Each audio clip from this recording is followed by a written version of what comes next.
Disa herë për ta marrë në udhëheqje legjislativin e 2025-s.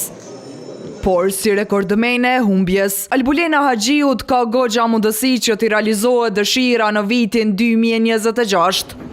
Kjo pasi lëvizja vetëvendosje në bazë të rezultateve preliminare të Komisionit Qendror të Zgjedhjeve, veç se ka siguruar shumicën e ulëseve në kuvend. Të bindur se kjo do të ndodhë janë shoqëria civile, veç nëse nuk ka vullnet i dyti i kësaj partie.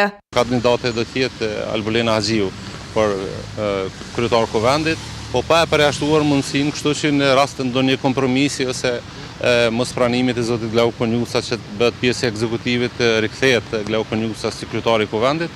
Sipas Jasharit, VV-ja nuk ka tjetër emër sikur që ishte ai Dimal Bashës që përfundoi në krye të parlamentit. Dimal Basha do të jetë njëri nga 120 deputetët e Kuvendit të Kosovës, pa ndonjë rol, pa ndonjë vëmendje, do të thonë dihet që është aksidentalisht në pozitën që ka qenë si kryetari i Kuvendit. Kemi pa edhe një trajtim që ju është bërë nga vetë leadershipi i lëvizjeve vetëvendosje, një injorim që ju ka bërë edhe derisa ishte kryetar në atë periudhën e shkurtër. Por nga këta po kërkohet respektimi i kushtetuesës, e jo si herën e kaluar që mbanin poste ministrore, e propozoshin nga partia për udhëheqës kuvendi.